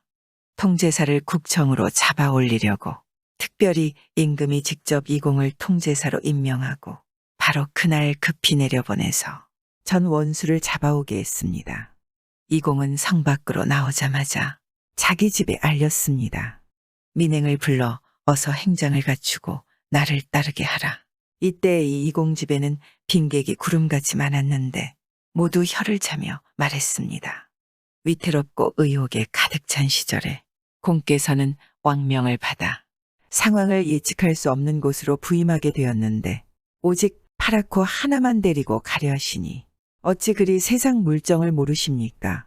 이공은 그런 말에 귀 기울이지 않고 마침내 민행을 데리고 갔습니다. 통영에 이르러서는 전 통제사를 칼을 씌워 압송했습니다. 이때 통영의 민심이 흉흉해져 모두 아침 저녁 목숨을 보존하지 못할까 두려워했습니다. 관청의 출납부는 구름처럼 쌓여 있고 기밀인 일이 많았습니다. 민행은 들어가서는 비밀스러운 계획을 세우고 나와서는 온갖 일을 다 처리했습니다. 전 통제사의 출납 장부를 조사해서 4~5만 금을 찾아내 이공에게 보고했습니다. 이 돈을 어떻게 처리할까요? 내 편의대로 처리하거라. 민행이 그렇게 하겠다며 물러났습니다. 민행은 그날 밤 새병관에 큰 잔치를 베풀고는 소를 잡아 병사들을 먹이는데 돈을 다 썼습니다. 또 각청과 마을에 오래된 포음과 폐단을 물어 모두 시정하고 배상해주며 말했습니다. 이는 통제사의 교시다. 군민들과 아전들이 모두 기뻐하며 환호하는 소리가 오래 같았습니다. 민심은 바로 그날로 평정됐습니다. 들어가 보고하니 이공은 그냥 고개만 끄덕일 뿐이었습니다. 드디어 위기를 넘기고 안정을 되찾으니 그 위험이 3도에 떨쳤습니다. 이공은 임기를 무사히 채우고 돌아가고 민행은 뛰어난 망녀로 그 이름이 세상에 널리 알려졌습니다. 이는 모두 이공의 지감과 민행이 품은 포부가 아름답게 짝을 이룬 것이라 하겠습니다. 비분관계하여 공을 세운 박경태. 남의 박경태는 이성 사람입니다. 총각 때부터 말 달리고 활 쏘는 것을 잘했습니다. 남보다 힘이 세고 임협을 좋아해 작은 예절에 얽매이지 않았습니다. 공공한 사람을 보면 반드시 도와주었고 의롭지 못한 자를 보면 반드시 때리고 모욕했으므로 마을 사람들은 그를 주가곽해라 일컬었습니다. 장성에서는 용모가 웅장해졌고 술 마시기를 좋아하고 이야기도 잘했습니다. 책을 읽고 대의를 깨닫고는 충성과 절개를 자부했습니다. 읍내의 포수들을 모아 말했습니다. 너희는 하늘을 아는가? 알지요. 하늘이 내려주신 것이 무엇인지 아는가?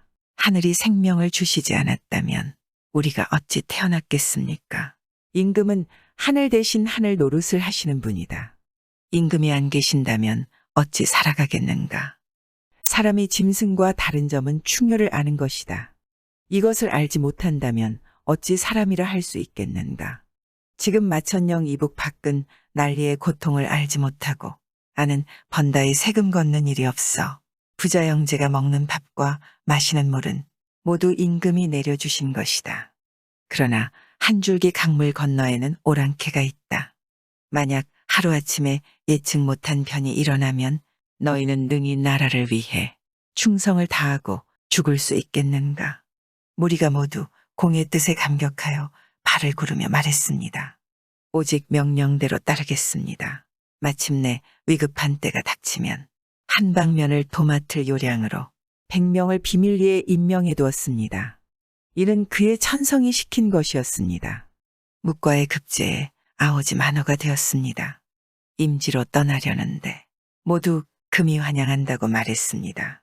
이때 무신역변이 일어나 청주 이인좌의 소식이 세간을 떠들썩하게 했습니다.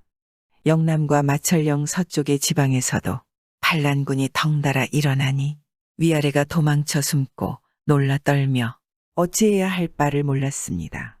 양주에 도달한 박공은 이 소식을 듣고 곧바로 말을 달려 서울로 돌아가 군문의 아련을 청했지만 받아주지 않았습니다. 때마침 순무사 오명왕이 출병하자 크게 소리를 지르며 말 앞으로 뛰어들어가서 자신을 변방의 장수직에서 해임하고 선봉에서 부대 하나를 거느리게 해달라고 청했습니다. 말을 하면서 눈물을 흘리고 풀쩍풀쩍 뛰기까지 하니 둘러서서 보고 있던 군사들도 모두 놀라 어깨를 들먹였습니다. 순무사가 그를 장하게 여겨 허락하고 한 100명가량의 군사를 주어 앞서게 했습니다. 행군이 안성에 이르러 적과 대치했습니다. 박공은 말을 채찍질해 가서 적군이 아직 진을 정비하지 못한 것을 보고 곧바로 공격하니 중군도 따라서 공격했습니다. 적이 크게 무너져 죽산으로 달아나니 승세를 타고 추격해 격파했습니다. 공이 전으로 베어 죽인 자가 수백 명이었습니다. 옷이 피투성이가 되고 말은 앞으로 나아가지도 못했지만 기상은 더욱 굳세어졌습니다. 이인자는 궁지에 몰려 마침내 사로잡혔습니다. 그를 서울로 압송하려는데 압송자를 구하기 어려웠습니다. 군사들이 모두 박공이 아니면 안 된다며 그를 만명의 사나이도 당해내지 못하는 용맹이라 불렀습니다. 포로를 데리고 서울에 당도하니 임금이 인정문까지 나와 그를 맞이하며 말했습니다. 너는 북방 구석진 곳의 무변으로서 능히 임금을 위하는 정성을 알았으니 그 충성스러움과 용맹스러움이 가상하도다. 궁중 귀인에게 명해 그에게 술과 음식을 대접하게 했으니 특별한 일이었습니다. 난이 평정된 뒤 박공은 원종공신 1등훈에 올랐고 칼파, 동관, 장기, 남해 등에서 수령을 역임했습니다. 수령으로 있을 때는 청렴하고 상가며 백성을 사랑했고 유교의 예를 지키고 무예를 닦았으며 충신을 표창하고 효자에게 정렬을 내렸으니 경내가 숙연해졌습니다. 임기를 마치고 고향으로 갔는데 집에 불고라는 편액을 붙여 그 뜻을 드러냈습니다. 마침내 속세에 발을 끊고 강호에서 살다가 생을 마무리할 생각을 했습니다. 뒤에 암행어사가 포기하니 임금이 종이품 품계를 내리고 3대를 추증했습니다. 나이 81세의 세상을 떠나니 자손들이 모두 그 업을 이어받아 관북 지역의 대족을 이루었습니다. 현명한 소실로 인해 세상의 이름을 떨친 금남. 금남 정충신이 선사포 첨사로 처음 제수되어 제상들에게 하직 인사를 드렸습니다. 한 늙은 제상이 은근한 정성을 보이며 말했습니다. 자네는 큰 그릇이라 앞으로 어디까지 출세할지 헤아리기 어렵네. 자네가 아직 가정을 꾸리지 못한 걸로 아네. 내가 처백에서 딸을 하나 낳았는데 자네가 소실로 삼아 건지를 받들게 하는 것이 어떤가. 금남은 그 배려에 감동하며 제안을 받아들였습니다. 늙은 제상이 말했습니다. 그렇다면 남의 이목을 번거롭게 할 필요 없이 떠나는 날 홍제다리 근처에서 기다리겠네. 금남이 행장을 꾸리고 출발해 홍제다리 근처에 이르니 과연 가마 하나가 보였습니다.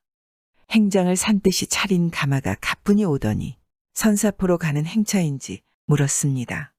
금남이 부인을 맞이해 보니 몸집이 매우 크고 말하는 것도 재미가 없었습니다.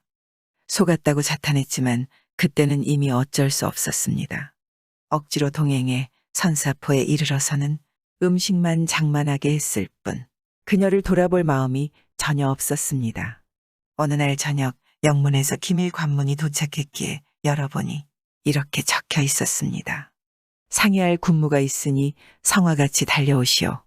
바삐 저녁밥을 먹고 소실에게 작별을 고하자 소실이 말했습니다. 영감께서는 이번 행차에 무슨 일이 있을지 알고 계시나요? 알지 못하오. 대장부가 이런 난세를 당하여 나아갈 때 일의 기밀을 미리 알지 못한다면 이를 어찌 처리하려 하십니까? 금남이 그 말을 듣고 기이하게 여겨 캐물으니 소실이 말했습니다.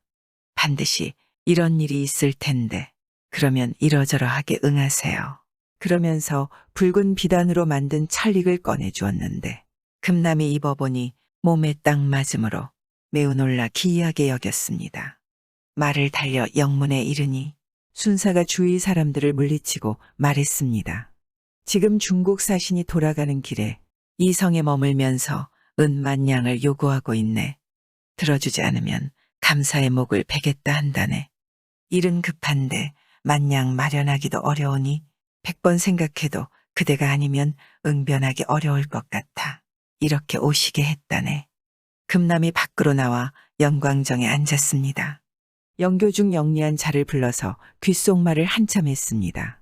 그리고 영리하고 요염한 기생 4~5명을 골라 중국 사신들의 수청을 들게 했습니다. 기생들이 노래하고 검은고를 연주하니 술잔이 낭자해졌습니다. 다시 영교를 불러서 귓속말을 했습니다. 지금 은을 내어오지 못하면 순사께서 죽임을 당하고 온성 사람도 어육이 될 것이니 너희도 죽게 된다. 너희는 나가서 성안 집집마다 화약을 꽂아 놓아라. 영광정 위에서 대포를 3번 쏘면 불을 붙이도록 하라. 영교들이 명을 받들고 물러갔다가 얼마 뒤 들어와 보고했습니다. 모두 꽂았습니다.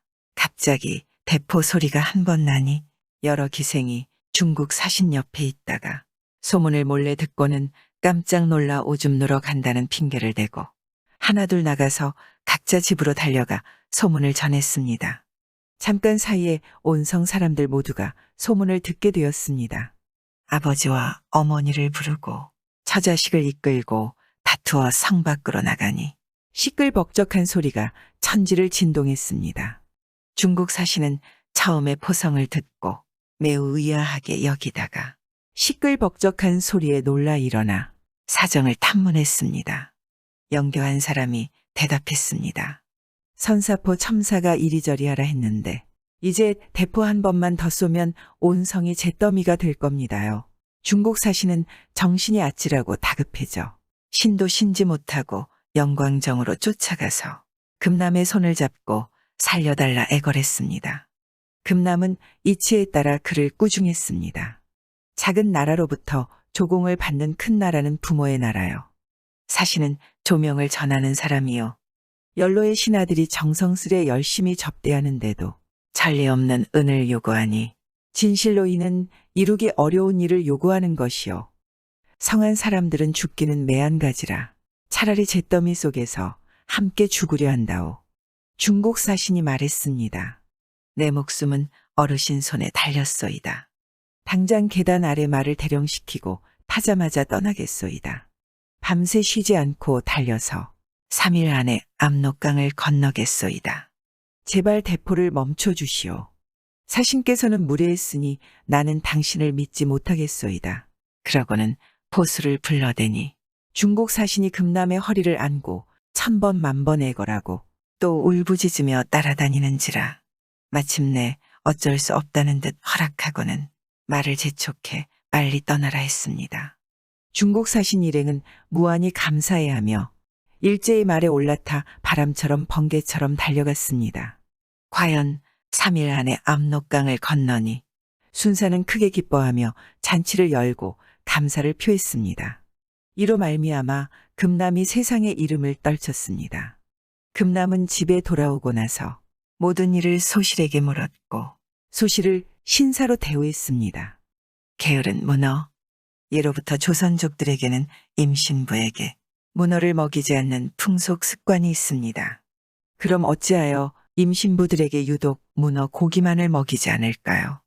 여기에는 이런 이야기가 있습니다.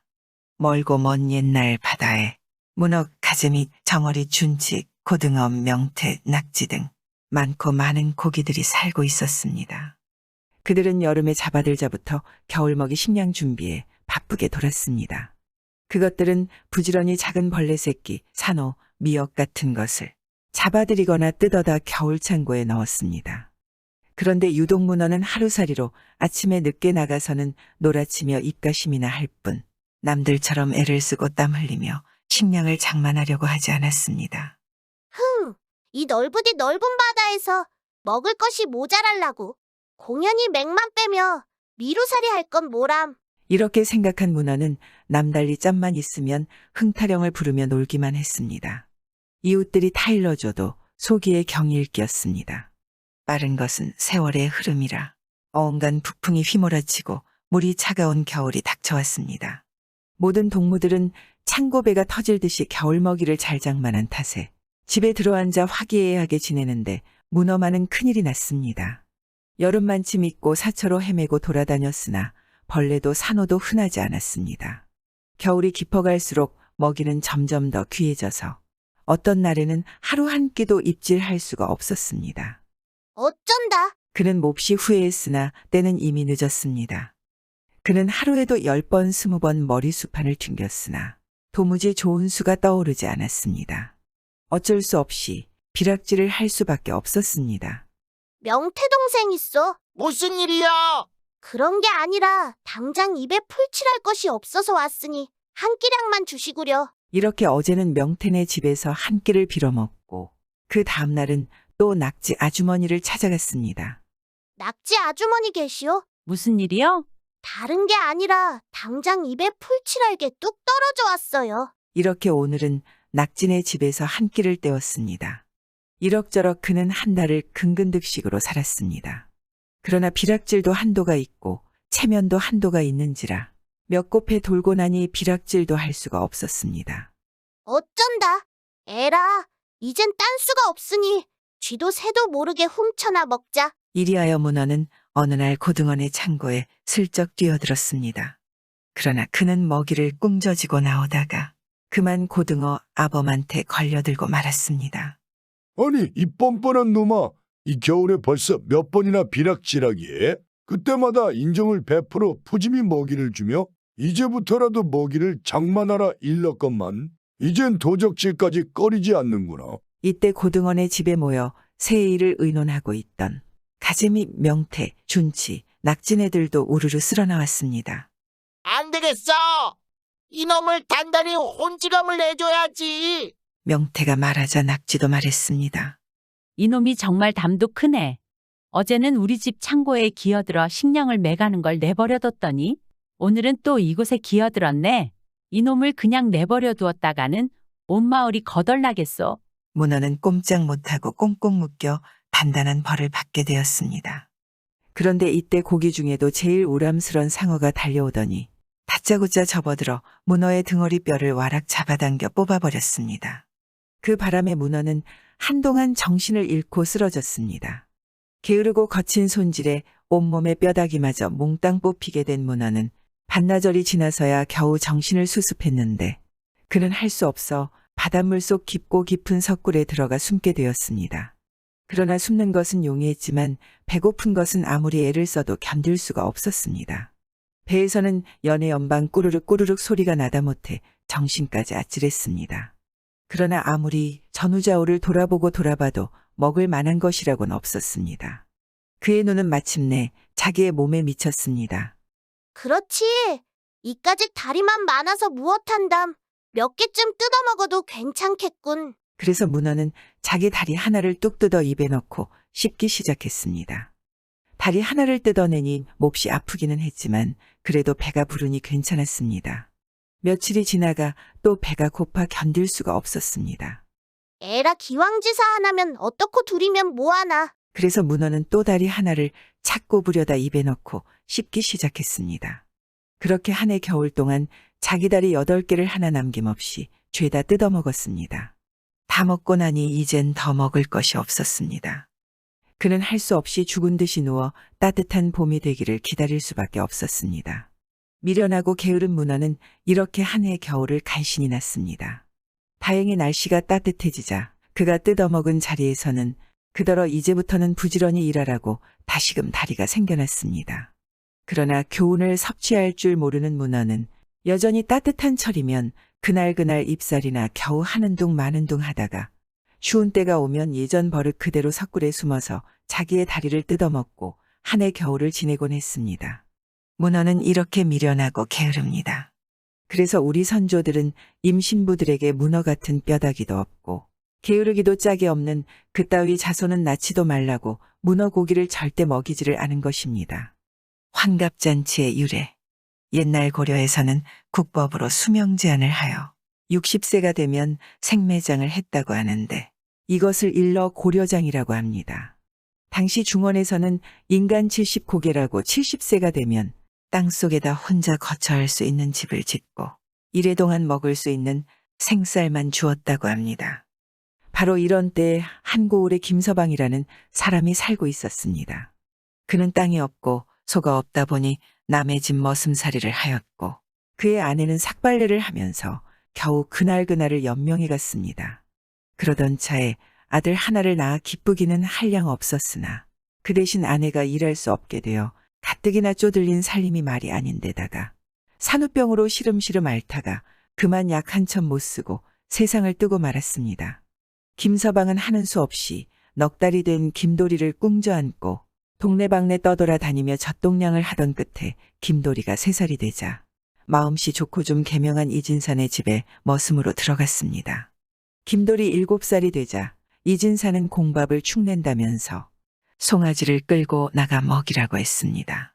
말은 그랬으나 내막은 남녀 7세 부동석이라고 무남동 여인 옥별이가 김도리와 노는 것을 꺼려했기 때문이었습니다.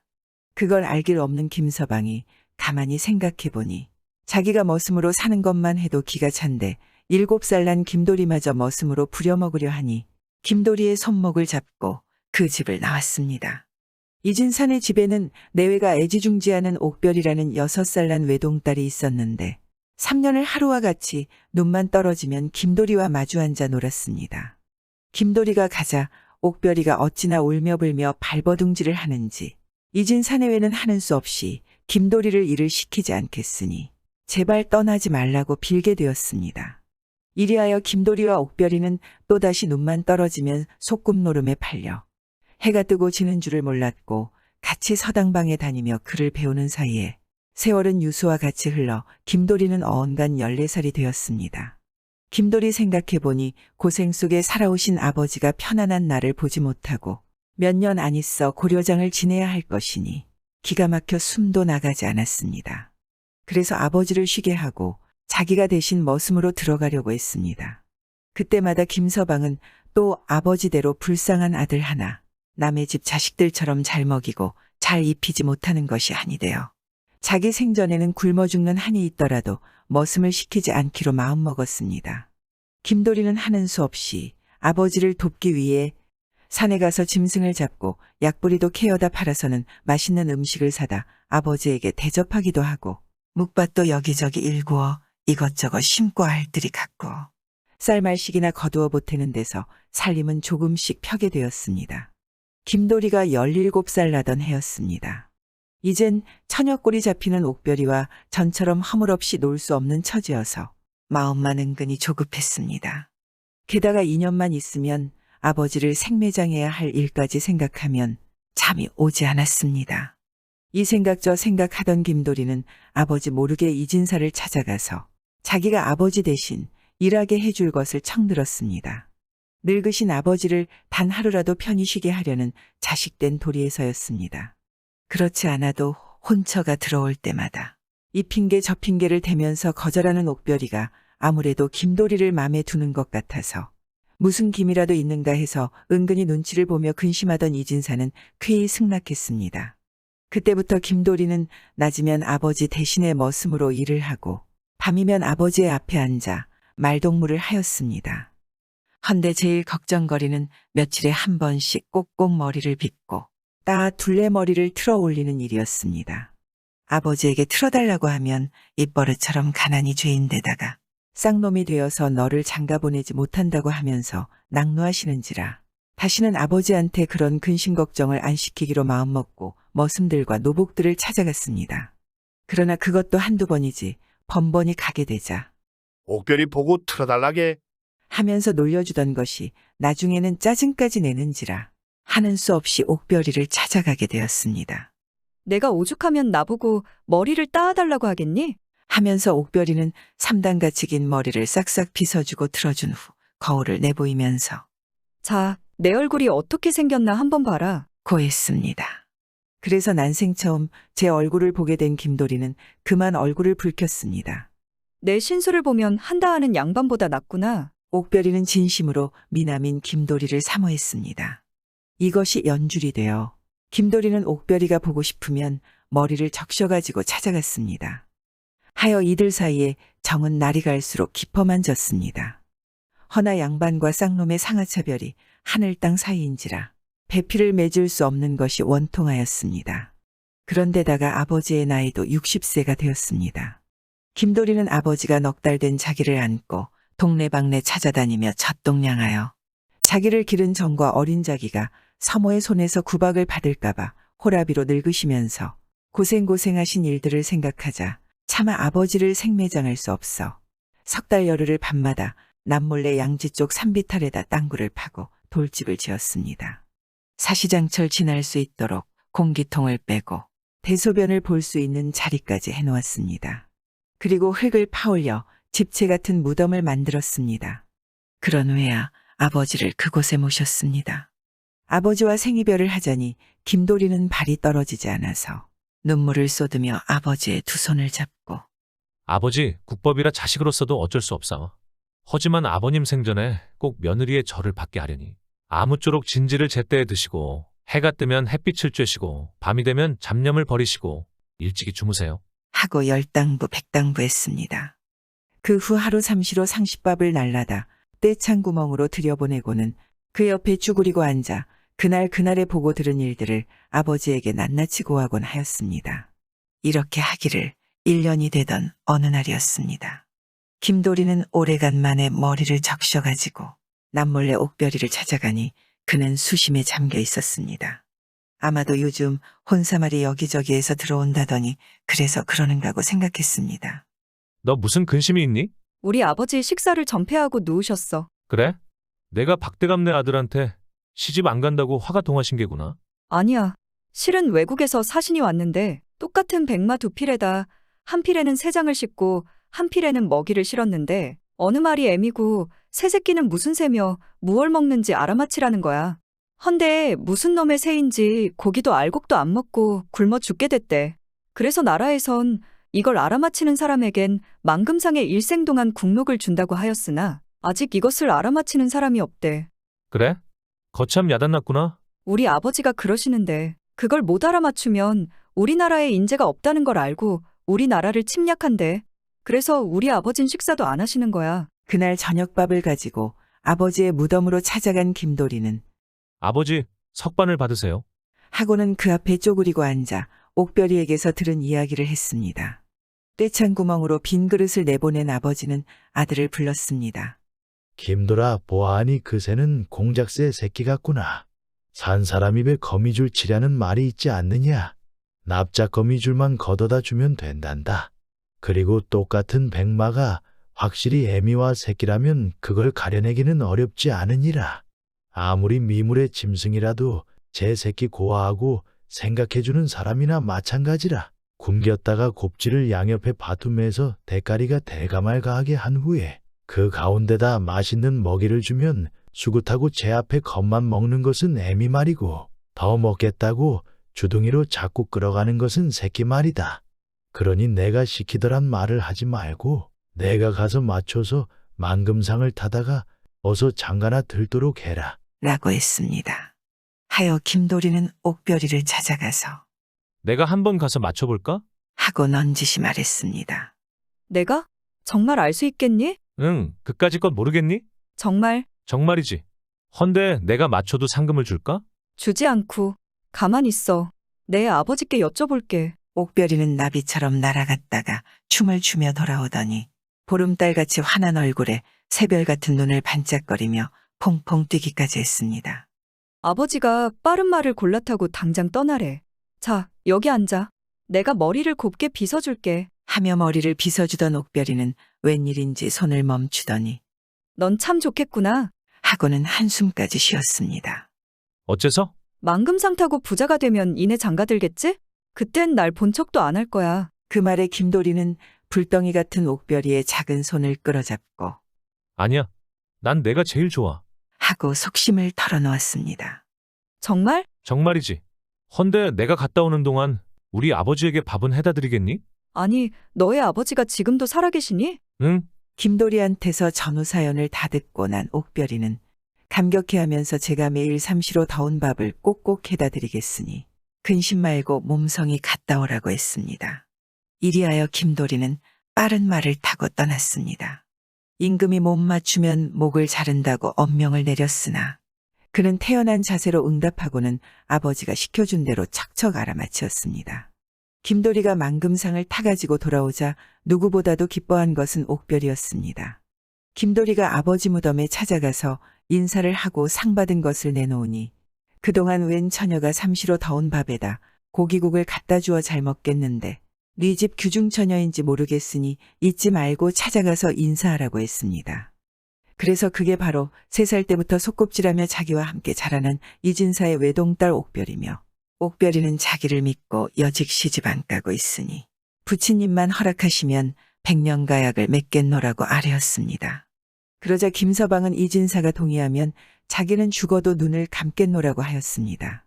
그러면서 하는 말이 예, 김돌아, 내가 수수께끼를 맞추어 하루 사이에 부자가 됐다만 앞으로 나라에 어려운 일이 생기면 또 너를 부를 게다. 그때면 이 애비도 생존하지 않기에 누구 보고 물어볼 수도 없을 게다.